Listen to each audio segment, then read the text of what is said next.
Yeah, hi everyone. My name is Ankit Kumar. I'm a postdoc in the Computational Biosciences group, and giving a talk on understanding principles of brain computation using feedback control theory. So, why do we want to understand how the brain computes beyond the fact that it's just an interesting problem? Well, the brain is a natural system that can, do intelligent computations.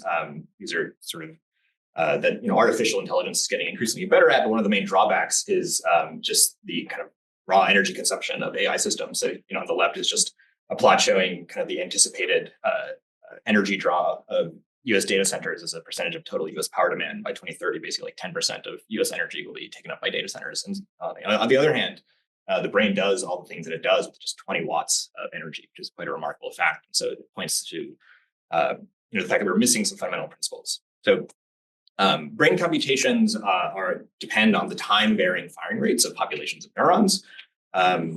And so understanding brain computation requires understanding neural population dynamics. And the field of neuroscience has gotten a lot better at actually recording from a lot more neurons at once. And so on the left is a plot of the number of simultaneously recorded neurons at different data sets over time. So there's just kind of been an exponential growth in how many neurons we can probe at once. And the way that we think about the data that comes out of these experiments is as kind of trajectories of dynamical systems that unfold in some high dimensional space that I'll call the neural state space, where each axis of the state space is the firing rate of each neuron. So schematically here shown just the firing rates of 3 neurons. But in practice, we're thinking about hundreds of dimensions.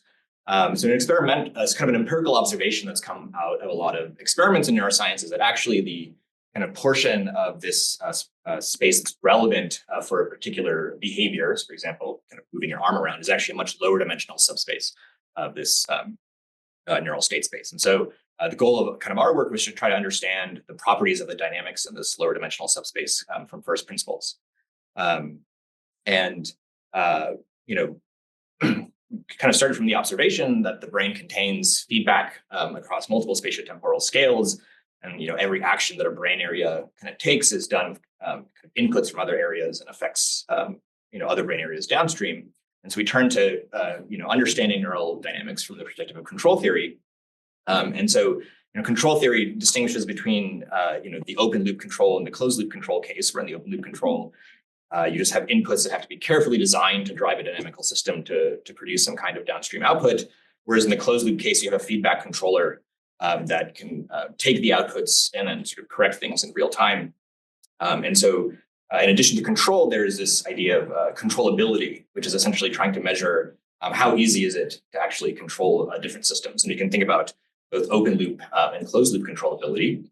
And sort of given the prevalence of feedback in the nervous system and kind of the presence of noise in biology, we really hypothesized that feedback controllability should be a property of neural dynamics that are responsible for behavior.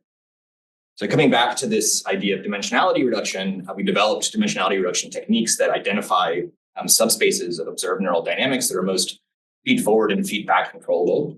And so what this schematic illustrates is that you have some kind of observed neural data set, which again is sort of represented in the state space of the firing rates of neurons.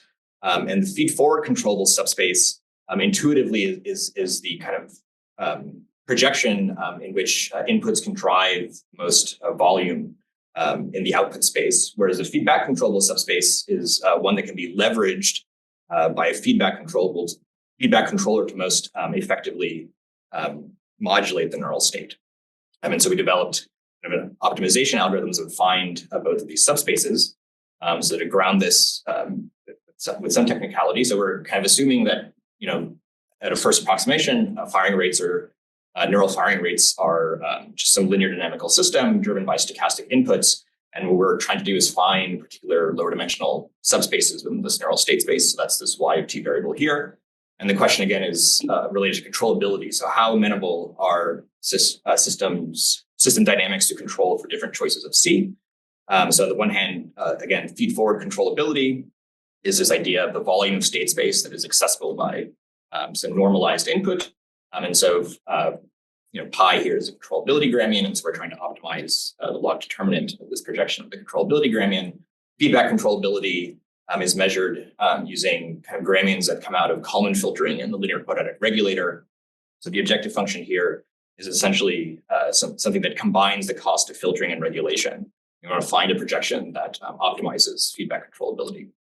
So we can take these methods and apply them to neural data. So we looked at 3 data sets, one from a macaque monkey doing a reaching task, and this was recordings from the motor and somatosensory cortices of this animal, and then also rodent looking at recordings from its hippocampus while it was navigating a maze. So kind of the first result that came out of this is that these FBC and FFC, so feedback and feed-forward controllable subspaces, are geometrically distinct in neural recordings. So just looking at the average subspace angles of the spaces that we extract this way, these box plots just plot the subspace angles across the different data sets. And we have an explanation for this phenomenon that comes out of considerations of neuroanatomy that basically has to do with non-normal dynamical systems. So people have heard of those.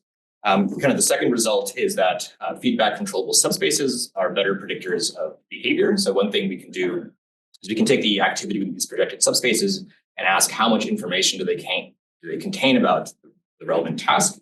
And so just looking at, in the case of the macaque data set, looking at decoding the velocity of the arm. And in the case of the rodent, just the position of the rodent within the maze from the activity within these different subspaces, to refine consistently that feedback controllable subspace contains more behavioral information than the feed-forward controllable subspace. And in the case of the kind of macaque data set, this also just approximates the amount of information contained in a supervised decoding method that actually knows about the behavior. So this really suggests that we're sort of capturing the behaviorally relevant dynamics from first principles. Kind of the last result I'll touch on is that these subspaces contain distinct dynamics. So we found that feedback controllable subspaces contain sort of population activity that is more rotational, whereas the feed-forward controllable subspaces contain activity that has stronger amplification. So this addresses both kind of an outstanding mystery in people who study the motor cortex, which is there's been a continual observation of these rotational dynamics in motor cortex, and so our results point to maybe rotational dynamics being a signature of feedback controllable dynamics. And it also suggests that sort of different types of neural population dynamics might be involved in different types of control strategies. So to wrap up, understanding neural population dynamics is key to understanding how the brain computes. We hypothesized a normative property of brain dynamics, feedback controllability, and devised a data-driven way of extracting FBC subspaces from experimental neural recordings. We found these subspaces are better predictors of behavior than FFC subspaces, and our results point to the anatomy of the brain enabling distinct modes of control to occur within distinct collective modes of population activity, potentially pointing to useful design principles for brain-inspired computing.